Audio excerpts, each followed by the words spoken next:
Allah berdusta? Ya nggak pernah lah. Coba di dalam Quranmu. Ya. Aku lanjut sedikit Orang-orang boleh? Yahudi yang menolaknya katanya akan diputar lehernya ke belakang. Ada nggak yang kejadian sama itu? Atau yang dikutuk jadi kera? Kenapa?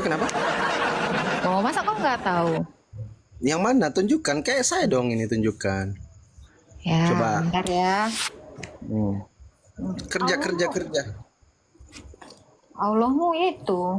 Aku Kerja biar pintar. Jadi saya mau lanjut sedikit ya, tadi merendahkan diri ya. Di dalam Yesaya 57:15 itu kan Tuhan itu maha tinggi, maha suci, maha kudus, maha mulia, tiba-tiba maha comberan. Kan nggak mungkin Tuhan seperti itu. Itu yang pertama. Ini mendukung juga dalil yang ini ya. Nggak mungkin dia berdusta, nggak mungkin Tuhan itu berdusta. Yang pertama, dari maha suci, maha tinggi, kok bisa dia maha comberan? Nggak mungkin Tuhan seperti itu. Merendahkan diri itu kan sama dengan comberan kan? Oh, coba kau baca surah Al-A'raf ayat 166. Kok aku yang baca? Aku ini tunjukkan data loh. Beginilah kalau diskusi. Ini saya baca ya. Kalau nggak bisa tunjukkan data ya, nggak usah diskusi. Al-A'raf 116 gini dikatakan.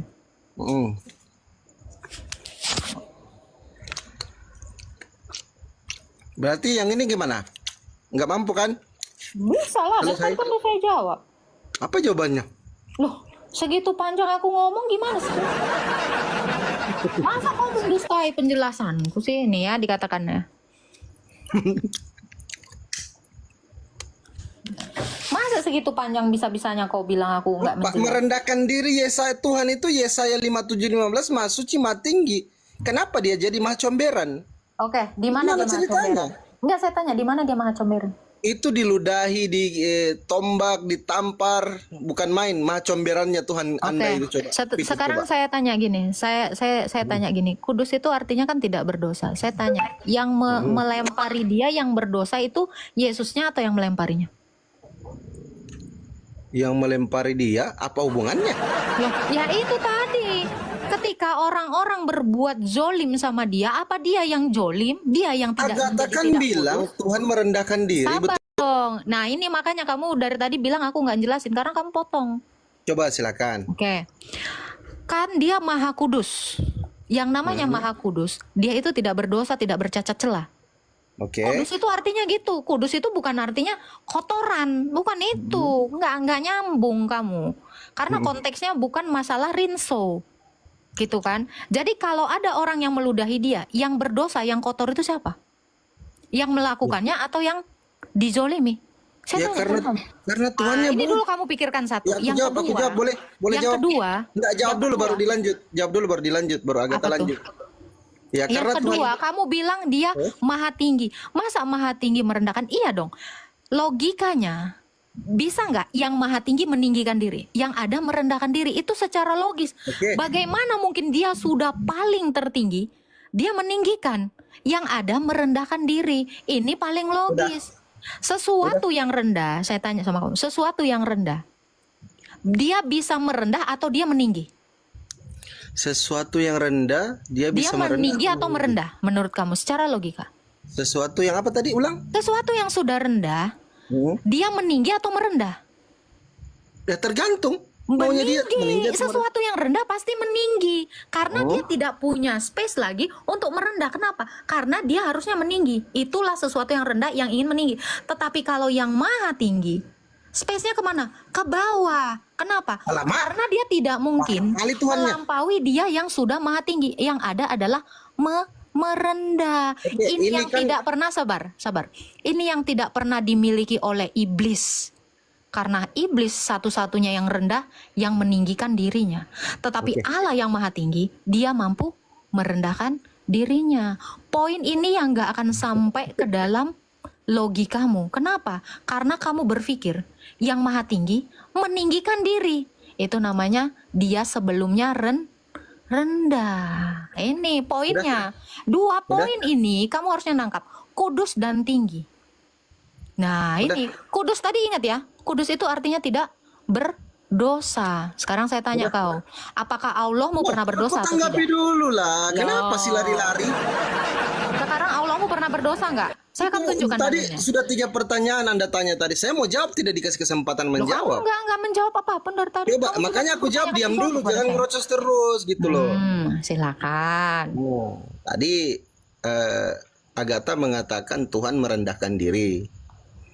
Yang maha tinggi, ntar dulu ya, yang maha tinggi otomatis bisa merendahkan dirinya, jadi maha rendah. Nah, kita kan tahu di dalam Tuhan itu, Nggak ada Tuhan dibilang itu- maha rendah, merendahkan diri. Kok tambah-tambah kan? oke, Tuhan merendahkan diri, oke. Yang saya pernah baca di dalam Yesaya 57:15 itu, yang paten terhadap Tuhan itu kan maha tinggi, maha suci, maha mulia, dan maha kudus. Itu yang paten yang ada di dalam Tuhan. Nah, ketika Tuhan merendahkan diri, ya taruhlah comberan ya, diludahi, dikencingi, ditombak, ditampar segala macam. Kalau menurut saya hal yang sehina itu tidak pantas untuk Tuhan melakukannya. Dia bisa, tapi tidak pantas. Sama seperti raja tadi, bisa tidak bisa, tapi pantas tidak. Tidak pantas. Dia tidak pantas raja itu turun di comberan seperti Oke. halnya Tuhan. Coba gitu loh. kamu buang emas ke comberan. Coba kamu buang emas ke comberan. Coba kamu buang. Emasnya jadi kotor atau emas tetaplah emas? Ya emas tetap emas. Itu pasti akan. Iya. Itu yang tidak pernah sampai Boleh. ke kepalamu. Kamu Boleh. menganggap emas itu menjadi comberan. Kenapa? Padahal emas tetaplah emas. Demikian Allah ketika dia merendahkan diri. Dia tetaplah Allah. Dia tidak pernah kehilangan keilahiannya. Namun dia menambahkan kodrat yang lebih rendah. Apa itu? Manusia. Jadi yang kamu pikirkan adalah seperti kerupuk kamu bawa ke comberan. Kalau kerupuk itu memang rendah, tapi coba kau bawa berlian ke comberan, kau bawa emas ke comberan, dia tetaplah emas, dia tetaplah berlian. Ini yang tidak mampu kamu bayangkan. Udah boleh dijawab, ditanggapi? Silakan. Thank you. Ini diskusi yang enak ternyata sama Agatha ini. Oke, saya lanjut ya. Merendahkan diri ini ya. Ini yang sebenarnya menurut saya ini fatal ya. Keimanan yang fatal. Kenapa? Karena ketika Tuhan itu sudah tidak maha kuasa, tidak maha kekal, tidak maha tinggi, tidak maha suci, itu bukan lagi Tuhan namanya. Itu poin pertama. Poin Dia ini pertama sudah- apa? Ulang-ulang. Kalau Oke, dia saya sudah ulang tidak, ya. tidak Tuhan apa? itu kan, ya Tuhan itu kan maha tinggi, maha suci, maha mulia, maha kudus. Ah. Ketika dia merendahkan dirinya, mahanya hilang. Betul tidak? Loh, enggak dong. Coba, ketika raja turun ke comberan, rajanya berubah jadi pelayan atau tetap raja? Loh, tadi saya sudah kasih analogi, emas dilempar ke lumpur, apa emas jadi lumpur atau tetap emas? Loh, Kenapa gimana sih kau? Loh, saya nggak mau berulang-ulang ya. Saya kira Jangan kamu genit. cerdas. Sabar. Jangan genit. Saya kira, sabar. Saya kira kamu cerdas. Kamu lah, hanya aku mengulang jangan genit. sesuatu. Kamu hanya mengulang sesuatu yang sudah saya jawab. Tadi saya sudah katakan, ketika Allah mengambil rupa manusia, keilahiannya tidak berhenti. Kamu bilang ketika Allah menjadi manusia, keilahiannya hilang. Emas kalau dilempar ke comberan, emas tidak jadi comberan. Emas tetaplah emas. Saya terasa kamu harus tangkap poin ini. Itu yang pertama. Yang paling fatal adalah ketika ada yang namanya Allah, tetapi selalu sibuk ingin ditinggikan. Saya curiga, ini Allah rendah banget. Kalau ada Allah yang selalu ingin diangkat-angkat terus ya, dinaik-naikkan terus, saya yakin dia itu belum maha. Kenapa? Ada space yang dia belum lampauin, makanya dia pengen diangkat, didorong terus ke atas. Poin yang pertama kamu sudah gagal, sudah patah, Boleh ditanggapi? sudah patah. Saya langsung balik ke Quranmu. Itu sudah saya jawab. Saya enggak. Loh, kenapa kamu takut? Kebanyakan yang di room saya begitu masuk ke Quran, kabur. Lari-lari ya dulu ya. Enggak. Saya bukannya lari-lari. Gini ya. Mute lah. Bahkan saya mau turunkan kau. Saya berulang-ulang mengatakan, pertanyaan kamu yang kamu bilang fatal itu udah saya jawab. Ini dong. Ininya nyampe. Saya nggak mau level saya berkurang untuk orang-orang yang tidak menanggap apapun. Saya yakin kamu tadi sudah menanggap dengan ayat-ayat kamu tadi. Itu terlalu gampang untuk saya jelaskan. Saya katakan sekali lagi. Emas jatuh ke lumpur. walau dia dibalut dengan lumpur, keemasannya itu nggak akan hilang. Lumpur tetaplah lumpur, tetapi emasnya itu tetap emas. Demikian Allah mengambil kodrat manusia, Allah tetaplah Allah. Tidak hilang kekekalannya, tidak hilang kemahakuasaannya, tetapi dia menambahkan hakikat yang lebih rendah, yaitu kemanusiaan. Ini logika saya tidak pernah bertentangan dengan hal-hal apapun yang ada di dalam Alkitab saya. Cuman kamu yang coba menolak. Tetapi yang paling fatal saya katakan, ketika kamu tidak berani masuk ke ranah ini, saya pastikan kamu adalah manusia yang kabur. Karena kabur bukan artinya turun dari sini, tetapi menolak membahas ini. Saya tidak pernah menolak membahas Alkitab saya. Saya tidak pernah kabur dari hal apapun. Nah itu, saya kejar kamu mau ke sini, tetapi kamu mau lari kan? Ini, kamu tidak akan bisa menandingi ya apa yang saya sudah pahami, karena level kamu sangat rendah. Tapi itu yang saya mau ingatkan. Kalau ada Allah yang mengaku-ngaku dan minta-minta ditinggikan, pasti ada ruang kosong yang tinggi yang belum dia tempati, sehingga dia minta dinaikkan terus. Itu adalah kefatalan Allah yang ngaku-ngaku maha tinggi, tetapi minta ditinggikan terus. Yang maha tinggi pasti akan merendahkan diri, karena ada ruang yang belum dia tempati, yaitu merendahkan diri. Ini yang saya katakan, hanya sekelas iblis yang tidak mau merendahkan diri.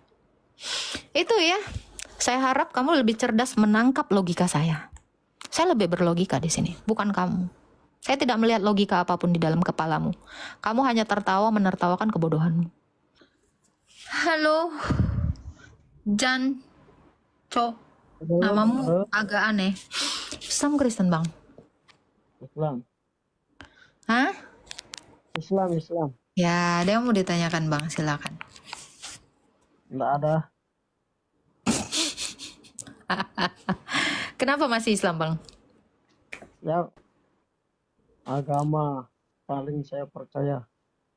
Oh, Islam, karena agama yang paling kamu percaya. Apa yang paling kamu percaya dari Islam? Nanti dapat bidadari? Ya, Atau, oh?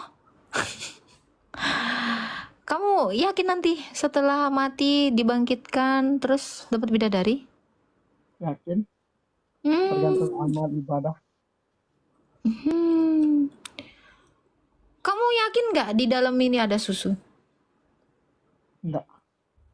Ya sama kayak surgamu tadi. Gimana kau bisa meyakini sesuatu yang belum kamu ketahui? Yakin lah. Loh, iya harusnya kamu juga yakin di dalam ini ada susu. Saya bilang di dalam ini ada susu, yakin dong. Yakin. Ada susu di sini? Enggak. Loh, iya sama. Surga bidadarimu itu juga saya nggak yakin. Kenapa? Nggak ada yang tahu. Belum ada yang keluar dari neraka. Iya dong. Belum ada yang keluar dari neraka. Terus naik ke surga. Terus dapat bidadari. Kok yakin? Sama kata-kata dusta yang nggak terbukti itu. Yakin sih ajaran saya. Kenapa? Saya yakin ajaran saya. Yakin. Harusnya begitu saya bilang, Bang, di sini ada susu. Yakin dong. Oh, ngapain yakin? Itu Loh. air tua gitu. Loh, harusnya kamu yakin aku ini orang baik-baik yang ngasih tahu ini susu. Aku nggak mungkin bohong. Tobat. Ya justru aku tuh lebih nggak percaya di sorgamu itu ada 72 bidadari seperti yang dinarasikan nabimu Muhammad. Wong dia aja kerjaannya kawin, terus dia mukanya asem. Gimana? Kamu harusnya lebih percaya sama aku dong. Aku nih orangnya baik-baik. Aku nggak pernah menggauli budak di ranjang suamiku. Aku nggak pernah nikahin anak kecil. Aku nggak pernah mukaku asam sama orang buta. Harusnya kamu lebih yakin sama aku dong. Tapi pernah jual diri kah? Nggak pernah juga. Nah, Nabi kau suka jual budak. Gimana dong? Dia malah punya usaha jual beli orang. Ini human trafficking. Mau aku tunjukkan datanya? Tobat. Coba, harusnya kau lebih percaya sama aku. Aku itu biasanya itu jual donat, jual asinan. Nggak pernah aku jual orang.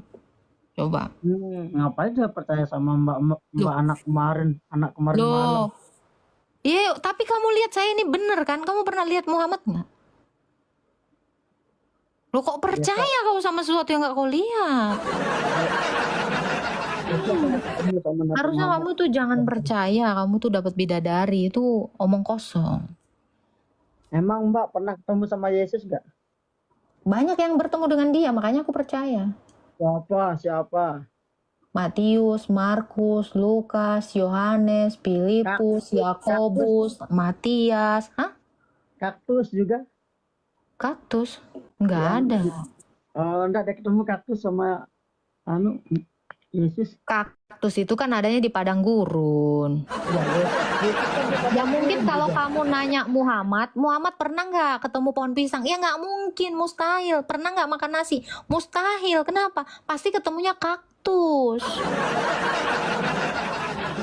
Ya kan? Tobat. Ya kamu lah tobat. Masa kau percaya di surgamu ada yang kayak gitu? Coba lah kau pikirkan lah dulu itu. Ya, itu ilusi. Sama kayak gini tadi. Imanmu itu sama kayak gini. Beriman di dalam ini ada susu. Padahal nggak tahu kau isinya apa. Ini kan. Jadi pakai ininya bang ya, harus rasional. Kalau nggak rasional, kau iman budek. Itu namanya bukan iman buta, iman budek. Kau nggak mau dengarkan penjelasanku yang rasional ini. Gitu loh. Umat kecuali, umat barangkali. Barangkali di sana ada jawabnya. Ya. Abdul Idris.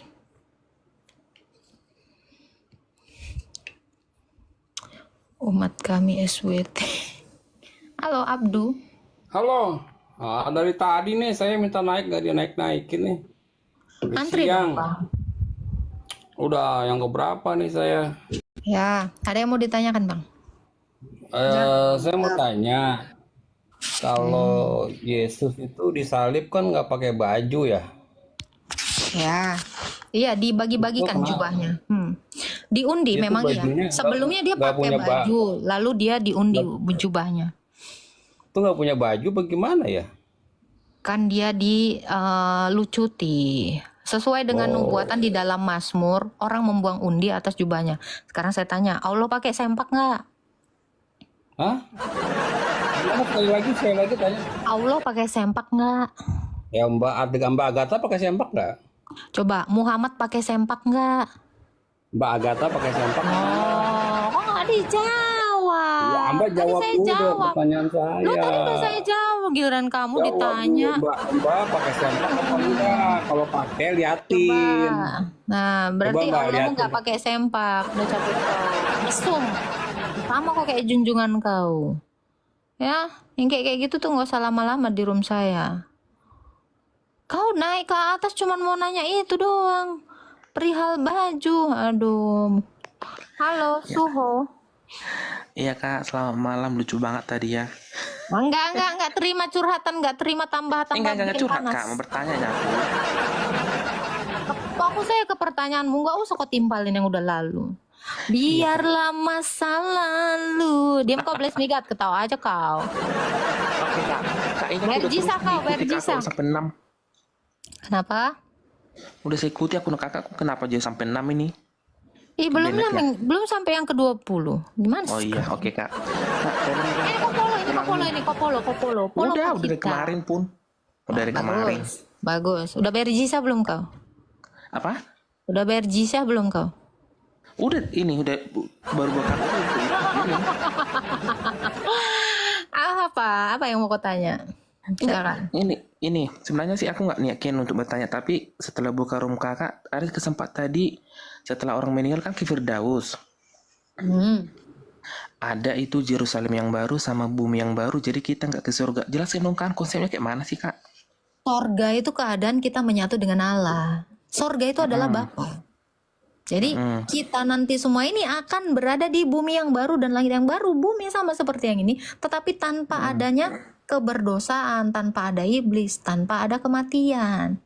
Itu. Oh, Makanya jadi nggak ada. dikatakan bumi yang baru, langit yang baru, bukan bumi ini dihancurin terus dibikin lagi. Kayak kurang kerjaan Tuhan. Enggak. Jadi Tapi kan kalau bumi kalau yang selama baru ini dan langit yang baru itu sama seperti di zaman Nuh, itu adalah kiamat pertama. Jadi dosa itu memang dihancurkan dengan cara apa? Menurunkan air bah. Jadi dosanya yang dihancurkan, bukan buminya yang dihancurkan. Itu maksud bumi yang baru dan langit yang baru. Kalau saya analogikan, ada orang badannya kena tumor. Itu kan dosa itu kan penyakit. Nah, caranya apa? Masa orang yang dibunuh, tumornya lah yang diangkat, dibuang, maka kita menjadi ciptaan yang baru, manusia yang baru. Seperti itulah kira-kira bumi yang baru dan langit yang baru. Jangan kau harap nanti dilululantakkan ini semuanya ini hancur. Udah diciptakan Enggak, kayak bukan. kurang kerjaan Tuhan itu. Bukan itu Kak. Maksudku aku pikir setelah dari Firdaus ada lagi tempat surga yang lebih Kan setelah itu Firdaus ada tadi tempat Bang. khusus. Tadi kan kita semuanya dituntun oleh malaikat menuju Firdaus atau pangkuan Abraham. Nah, Ya. dari sana Yesus datang kedua kali ya, mengubahkan tubuh kita. Kan tadinya itu baru nyawa kita aja, baru roh kita yang ada di Firdaus. roh, ya. Tubuh kita kan di tanah sudah Di jadi bumi, tanah. Nah, tanah. dia datang kedua kali, dibangkitkanlah badan kamu yang udah jadi tanah itu disatukan lagi dengan rohmu itu, dijadikan tubuh yang sama seperti tubuh kemuliaannya, tubuh kebangkitannya. Setelah itu kamu itu semua diturunkan ke bumi yang baru dan langit yang baru dengan energi Allah yang melingkupi bumi ini dengan kemuliaannya. Jadi surga itu adalah keadaan di mana kemuliaan Allah menyatu dengan manusia dan ciptaannya. Oh gitu. Gitu.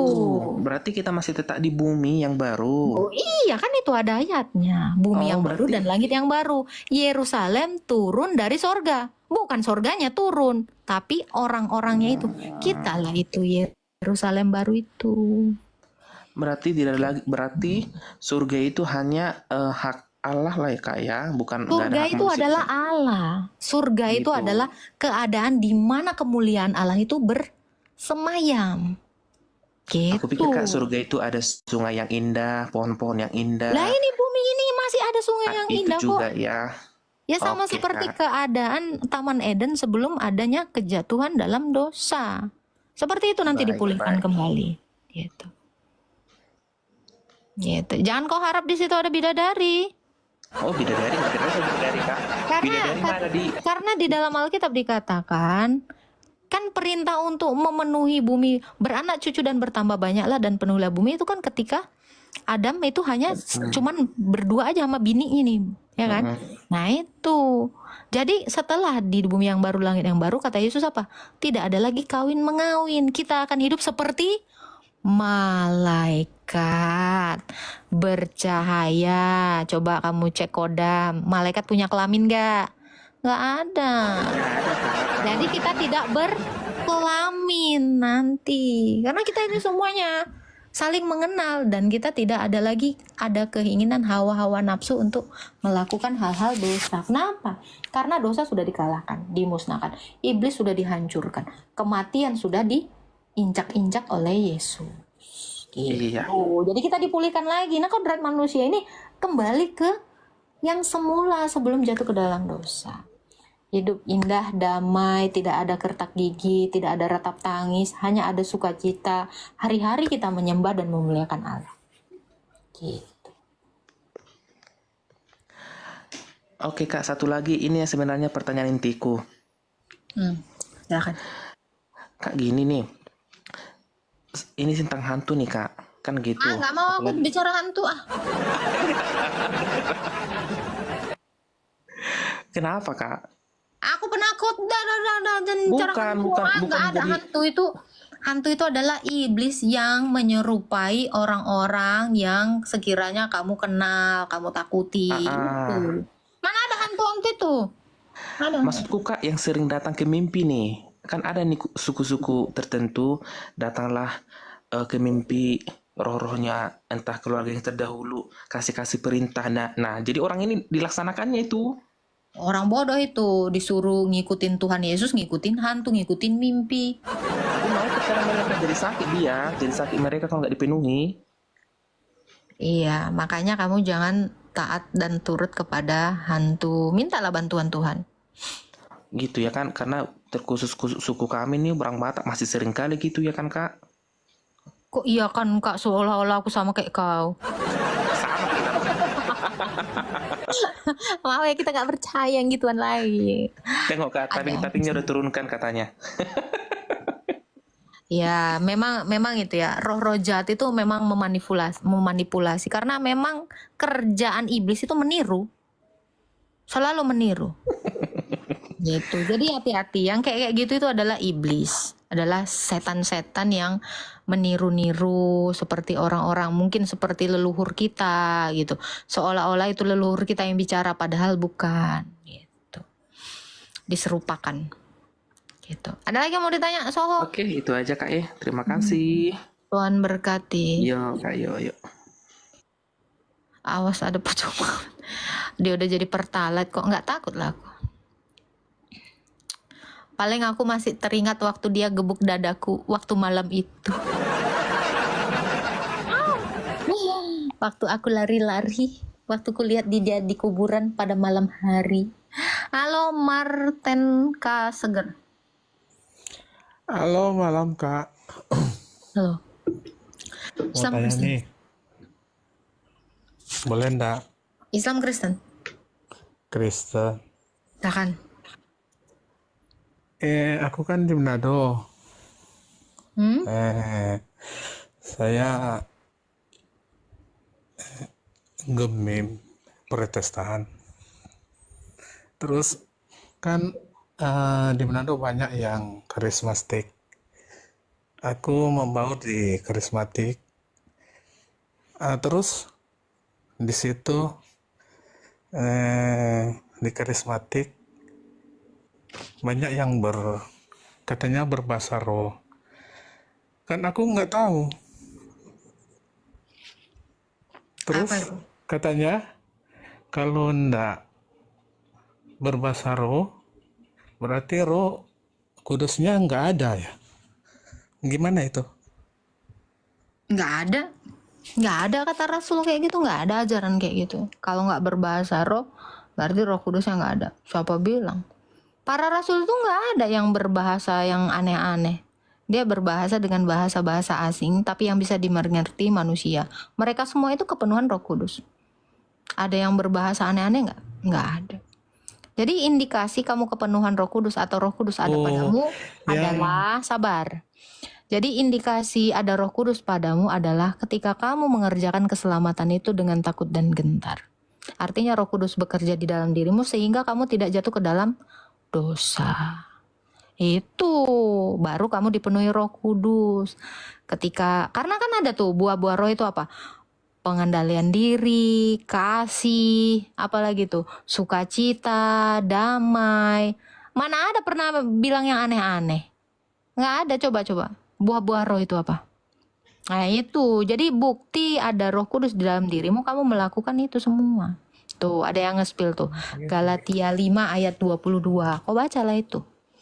Itu ya, jadi ada orang yang bilang-bilang kayak gitu, jangan percaya. Nggak ada yang ngajarkan kayak gitu.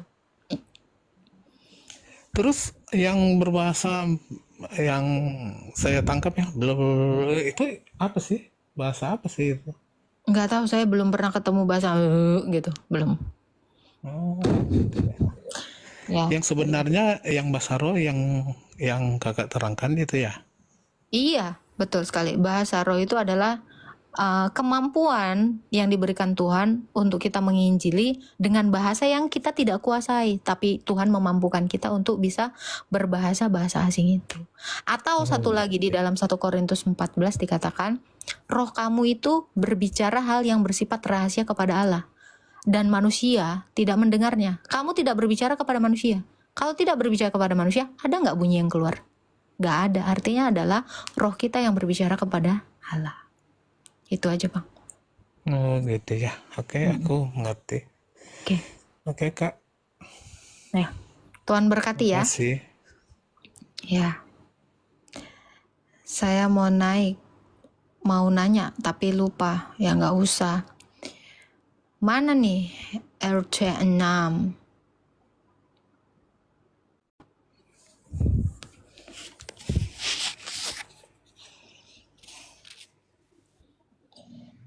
Tap woi. Halo. Halo, Islam Kristen bang. saya Islam. Ya. Kalau mau ditanya bang. Saya kan tadi tanya Ibu tengah bicara poligami. Nabi kami salahnya apa di Anda? Salahnya apa? Banyak lah. Iya, terus begini saya tanya di kamu. Salah sendiri, Quran kau sendiri dibantai dia, dibantahnya. Beleng-beleng kok. Apa tadi beleng-beleng? Bodoh-bodoh gitu. Hah. Mana? Patut lah muka kau pun kayak ayam. Betul nggak? Coba, ada duitmu? Ada. Kasihlah sama aku. Nggak mau, kok kasih. Nah, kan gitu. Jadi ada kelamin seolah-olah kelaminnya nggak guna. Ada paculmu seolah-olah paculmu nggak guna. Pacullah semua mau kepala orang. Turun kau. Ya kayak nggak nyampe ininya. Kalian tuh pernah mikir nggak sih? Pernah pakai otak nggak sih? Masa begitu ada gasmu, kok bakarin semua gasmu? Ada korekmu, kok bakar semua? Kan nggak gitu juga. Nangkep kan kalian di sini kan? Nangkep lah, masa enggak? Yang kukiranya pinter-pinter lain, tuh mana-mana kepalanya. Agak-agak lain. April, kirim permintaan April. Naikkan saya kak, kirim permintaan dulu. Halo. Waduh. Janganlah ada kekerasan rumah tangga pula di roomku. Astaga Tuhan. Aduh. Ngeri-ngeri kali nih Blaze Migat. Apa sih kau ini Blaze Migat? Serem-serem. Datang-datang dia ngamuk-ngamuk dia di roomku. Nah, naik kau kan? Naik kau. Tak cuma mana pasien kau ini. Apa yang mau kau sampaikan? Ibu Gembala, apa salahku? Gak ada aku ibu gembala kau. Sejak kapan? Kau mbak rupanya. Aduh. Aku mau nanya, emang kenapa sih kalau aku ketawa-ketawa di bawah dimarahin terus? Iyalah, kalau aku nanti minta nafkahin repot kau. Gua lagi nikah. Ya harusnya gitulah, cocok. Ya memang aku harus marah-marah sama kau. Nggak marah-marah, nggak enak hidupku ini. Stres aku nih orang-orang kayak gitu. Kau stres nggak? Aku sakit sekali kepalaku. Kau aja lah ngeladenin tiap hari ratusan orang kau ladenin. Hengkleng. Lama-lama sakit ini gue memang. Nih gue kebayang ya dulu para rasul kayak gimana ya hidupnya. Ya Allah ya Tuhan, capek kali aku nengok jemaat di Korintus katanya kayaknya. Lagi Yohanes Damaskus ya kan? No. Itu. Ketemu umat baginda. Nah, Kayak itu. edan. Oh, seperti ini kita. Apalagi Yohanes Damaskus dulu kan. Mampus. Gila. Ketemu dia lagi gitu-gituan di patung Afrodit lagi gesek-gesek kan. Astagfirullah katanya hancur. Aduh Tuhan. Aku mau nanya satu pertanyaan aja. Apa? Beleng-beleng itu apa sih? Gini, beleng gitu kan. Itu geleng-geleng. Kau tadi nggak nengok aku. Kan aku udah beleng-beleng gitu. Gak nyampe kau. Iya kan, itu kan beleng-beleng gitu. Oke. Iya, jadi kayak HP gua nih nggak beleng-beleng ini. Suka-suka kau lah. Ada ibu gembala di bawah ya. Jangan kau panggil aku ibu gembala, kurang ajar kau. Gembala kan banyak, tuain juga kan banyak, domba kan banyak juga. Petrus juga gembala. Petrus, gembalakanlah murid-muridku gitu. Gitu kan? Iyalah. Iya, ya udah. Dadah. Ya udah, aku turun dulu, ketawa-ketawa dulu di bawah, jangan marahin terus aku. Masih bagus kok aku marahin daripada aku mintain nafkah. Aduh, ya Allah. Halo, The Bell 88. Astaga Tuhan. Kenapa lah orang lagi berantem rumah tangganya naik-naik ke atas. Tolonglah kalian ini. Astagfirullah. Kita naikkan dulu sumber masalah ini.